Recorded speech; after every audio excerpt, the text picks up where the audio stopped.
We can get 3 junior engineers for your salary. He smirked during my termination meeting. Nothing personal, just cost cutting. My name is Rachel Carter, 52 years old, and until that Monday morning I was the lead systems architect at Aurelian Properties in Seattle. For 18 years I'd been the invisible force keeping their operations running. From building their IT backbone from scratch to navigating them through 3 different CEOs, dozens of acquisitions, and countless system overhauls. I sat across from Mark Spencer, the newly hired Chief Technology Officer, who had been with Aurelian for barely 6 months.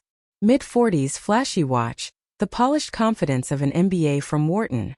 Sitting next to him was Karen, the HR manager, sliding a folder toward me with a rehearsed smile. 2 months of severance plus your accrued vacation time, she said briskly, as if reading a grocery list. I nodded once, picked up the folder without a word. Mark leaned forward, clearly expecting more. Maybe anger. Maybe bargaining. Something dramatic he could later justify to the board. What? No questions? No concerns? He asked, sounding almost disappointed. I met his gaze steady. Seems pretty straightforward to me, I replied evenly. Karen fidgeted awkwardly. Mark frowned, tapping his pen against the table. Well, he cleared his throat. We'd appreciate your help during the transition. Maybe a short consulting contract? Guide the new team through your legacy systems. I'll think about it, I said simply, knowing I wouldn't. We shook hands. I packed my entire professional life into a single cardboard box in under 20 minutes. A framed photo of my daughter graduating high school. The coffee mug with a chipped handle I'd stubbornly kept for years. A tiny potted plant that somehow survived office air conditioning. As I walked through the hallway, a few coworkers offered tight, uncomfortable smiles. Some looked away, busying themselves with emails they weren't actually typing. They knew. In a place like Aurelian, news traveled faster than the network speed.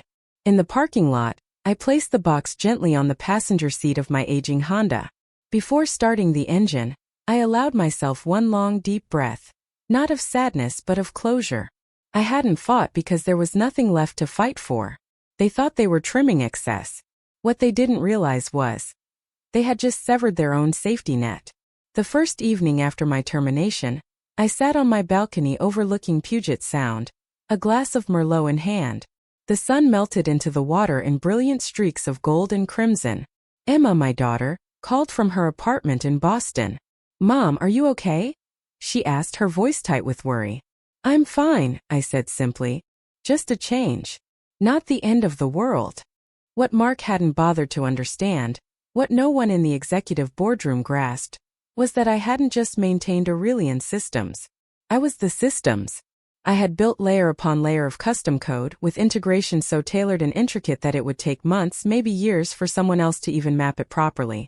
And thanks to the company's chronic refusal to fund proper documentation, always deemed too expensive, very little of that knowledge existed anywhere outside my mind. I thought back to when I first joined nearly 2 decades ago. Aurelian was a small regional property group then, running a few residential complexes with little more than Excel sheets and a malfunctioning fax machine. Charles Aurelian, the founder, hired me personally. We're planning to grow, he'd said. I need someone to build us something that can scale. Over 18 years, I transformed that shaky foundation into a seamless platform. Tenant applications, background checks, maintenance scheduling, rent payments, real-time reporting across 60-plus properties in 5 states. All customized. All interconnected. Then came the acquisition 2 years ago. Aurelian Properties was snapped up by Stratus Capital, a private equity firm hungry for short-term profits. That was when the culture started shifting. I noticed the signs. Proposals for necessary upgrades stalled indefinitely. Budget cuts disguised as efficiency initiatives. An endless stream of fresh consultants, bright-eyed MBAs tossing around terms like cloud optimization, without understanding the existing system's complexity. Still, I stayed loyal. Still, I believed my work would speak for itself. 6 months ago, Mark Spencer was installed as CTO. The buzzword parade ramped up. Agile transformation, standardization, cost alignment.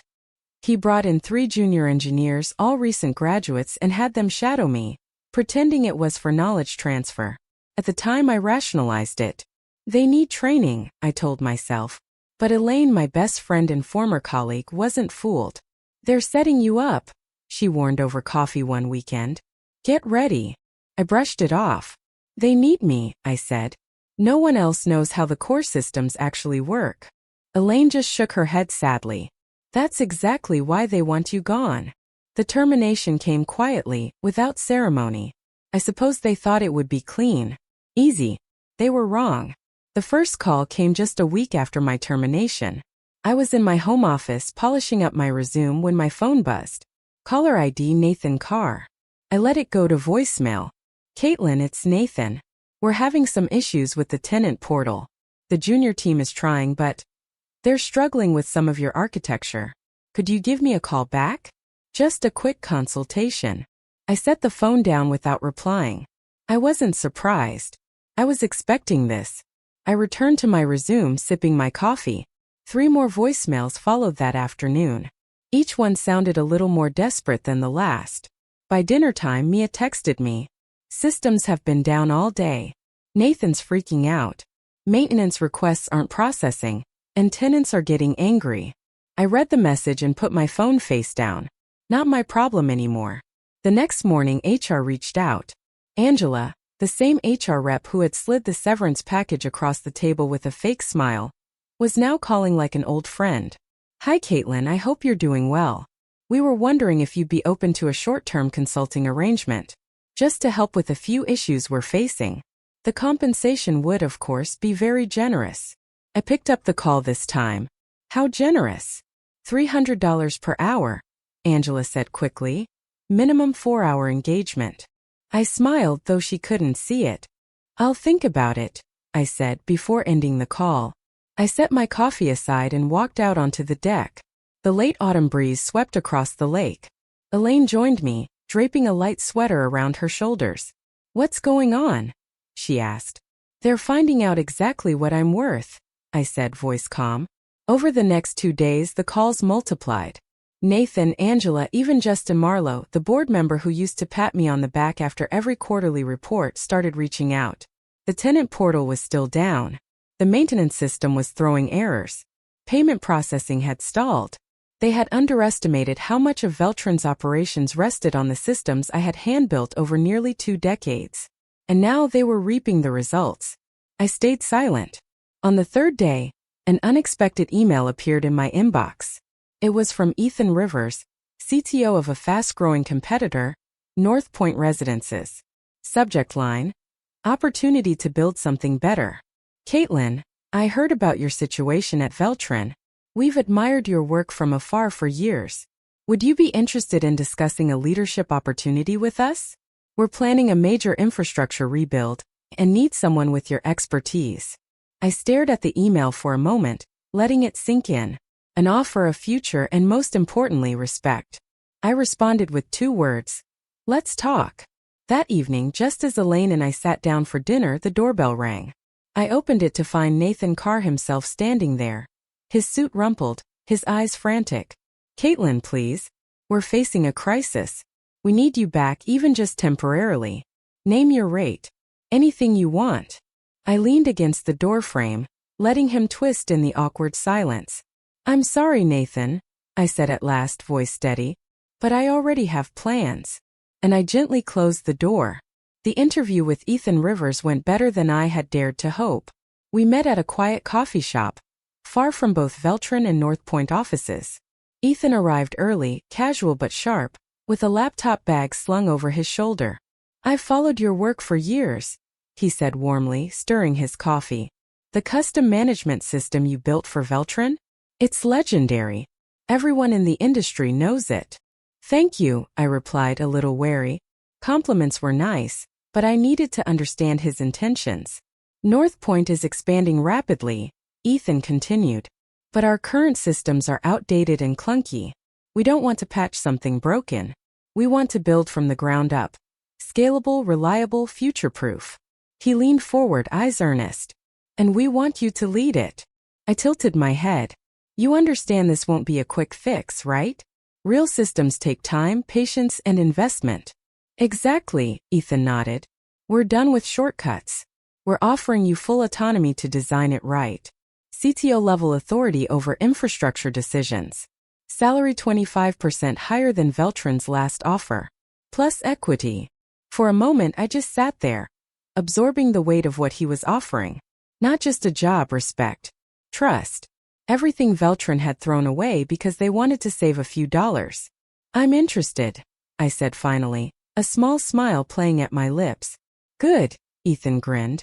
Because we're ready to start yesterday. We shook hands, sealing the beginning of a new chapter. Meanwhile, Veltrin's problems were worsening by the day. Mia kept me updated with occasional discreet messages. Tenant complaints are skyrocketing, she wrote. Payment systems still unstable. Consultants are scrambling. Nathan looks like he hasn't slept in a week. Another text. West Park Properties, our biggest client, is threatening to pull out. I wasn't surprised.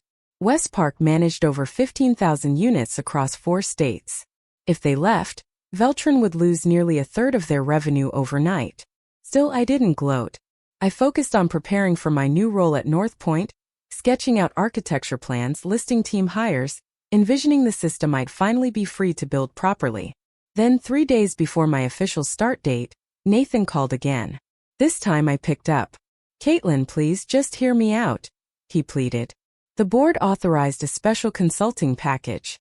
Triple your old salary for 60 days. Full authority to fix everything. No questions asked. There was desperation in his voice now, raw and unpolished. I'm sorry, Nathan, I said calmly. I have a new commitment. I can't help you. At least tell us what's wrong, he practically begged. I considered for a moment. Everything, I said softly. Everything you ignored. Everything you thought you could replace with cheaper parts. I hung up before he could respond. As I looked out over the lake, a feeling settled over me. Not triumph. Not revenge. Freedom. True hard-won freedom. 1 week into my new role at North Point Systems, things were moving fast. Ethan and I finalized the blueprint for the new platform, modular, scalable with built-in redundancy. I assembled a small but sharp team, including a few former Veltrin employees who'd quietly reached out after hearing where I'd landed. People who, like me, wanted to build something real again. Meanwhile, Veltrin's collapse was accelerating. Mia texted late one night. West Park officially terminated their contract today. Veltrin's leadership is in full panic. I stared at the message for a moment, feeling a mixture of sadness and inevitability. It was all so avoidable, if only they had valued the people who built their foundation. The next morning, as I reviewed server specs for North Point's data center upgrade, an email popped into my inbox. Sender Justin Barlow. Subject: Apology and Opportunity. I hesitated before opening it. Dear Caitlin, on behalf of Veltrin's board, I want to apologize for how things ended. We failed to recognize your contributions until it was too late. We would like to extend an invitation for you to return in an executive capacity, with full autonomy to rebuild our IT operations. Please consider. We are prepared to offer a compensation package that reflects your true value. I closed the email without replying. The door they had slammed shut was not one I intended to walk back through. By Thursday, news of Veltrin's troubles hit the local business press. Headlines spoke of system failures, mass tenant complaints, lost contracts. Their planned sale had collapsed. Investors were fleeing. North Point, meanwhile, was thriving. Ethan called me into his office that afternoon. Caitlin, West Park approached us directly. They want to know if we can take over full IT support for their properties. It was a massive opportunity, one that would push North Point into the top tier of property management firms. We're not quite ready yet, I admitted. But with accelerated hiring and phased onboarding, we could be within 3 months. Ethan grinned. That's all they needed to hear. They're willing to wait if you're leading it. Later that evening, as I sat on my balcony overlooking the lake, I reflected on how quickly life could shift. A month ago, I was discarded like obsolete hardware. Now, I was being trusted to build systems that would carry entire companies. My phone buzzed again. Another message from Veltrin. This time from Nathan himself. Please. We're hemorrhaging clients. We need you. Name your price. I turned off the phone. Some lessons I thought could only be learned through collapse. And some bridges were better left in ashes. By the second month at Northpoint Systems, our new platform was ahead of schedule. The team worked with a kind of urgency and pride I hadn't felt in years. Every line of code was clean. Every system was documented properly. Mistakes weren't hidden. They were caught early, fixed together. It was the kind of environment I had dreamed of creating at Veltron, but had never been given the chance. Meanwhile, the messages from Veltron kept coming. They tried every angle. Guilt, flattery, even veiled threats. You're abandoning the company you helped build. We can offer you a directorship. If you don't help, we may have legal grounds to claim intellectual property issues. I ignored them all. Their panic wasn't my problem anymore. Late one Friday evening, Ethan called me into a quiet meeting. "I think you should see this," he said, handing me a file. Inside were the preliminary terms for Northpoint acquiring some of Veltron's remaining assets, servers, client lists, even parts of their failing IT infrastructure. "They're desperate to sell whatever they can salvage," Ethan said. "And if we move fast, we can take over their key contracts for pennies on the dollar." I flipped through the pages, feeling a strange detachment. "Is there any obligation to retain their management team?" I asked. Ethan shook his head firmly. "None. Only what we choose." For a long moment, I stared out the window at the city skyline. Taking over Veltron's remains felt almost poetic. But it wasn't about revenge. It was about rebuilding properly, with integrity, transparency, and respect. "Let's do it," I said finally. "But we do it on our terms." That night, as I walked to my car, a familiar figure stepped out of the shadows. Nathan Cross. Gone was the polished smirk. His suit was rumpled, his face drawn and tired. "Caitlin," he said, voice strained. "Just 5 minutes, please." I said nothing. "We were wrong," he continued. "I was wrong. I see that now. We destroyed what you built, because we didn't understand its value." He took a step closer. "Help us rebuild. Let it. We'll give you full authority." The words might have mattered once, but not anymore. "I'm not interested," I said quietly. His shoulders slumped. "Is there anything we can say to change your mind?" I thought about the years I had given them, the warnings they had ignored, the dismissal they had justified with a smirk. "No, Nathan," I said. "You made your choices. Now you live with them." I got into my car and drove away without looking back. The chapter with Veltron was closed, and ahead of me a far better story was just beginning. 6 months later, I stood at the grand opening of Northpoint's new headquarters, a sleek, glass-paneled building overlooking the river. The reception hall buzzed with energy. Investors, clients, new recruits, all gathered to celebrate what we'd built in record time. The new platform had launched without a hitch. In fact, it was already outperforming industry standards. System uptime was 99.999%. Client onboarding time had been cut in half. Our user satisfaction ratings were through the roof. Northpoint wasn't just surviving, we were dominating. Ethan clinked his glass to get everyone's attention. "Before we toast to the future," he said, smiling at the crowd, "there's one person we need to thank first." He turned toward me.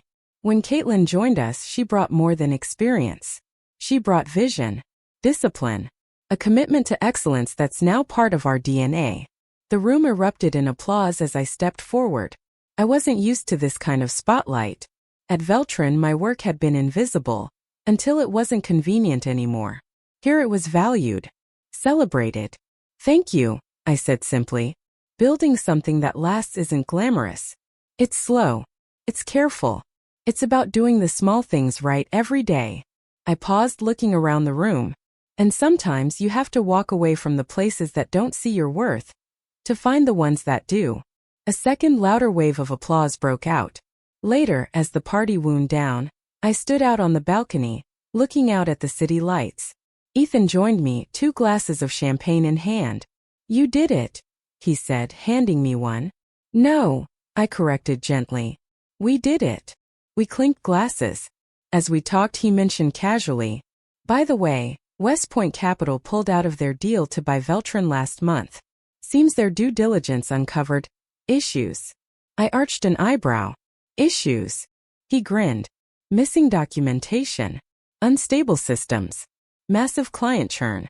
Looks like Veltron might file for bankruptcy by year's end. I said nothing. Just sipped my champagne, feeling nothing but a calm certainty. Karma had simply done its work. No gloating. No bitterness. Only peace. My phone buzzed in my pocket. A message from Alan, who now ran one of our major system divisions. Boss, numbers just came in. New client growth up 47% this quarter. I smiled. This was what I had fought for. Not revenge. Not validation. But the chance to build something better, stronger, lasting. The chapter with Veltron Housing had closed the moment they saw me as an expense to cut. At North Point, I wasn't just a line item on a budget. I was the architect of a future no one could ignore. And this time it was just the beginning.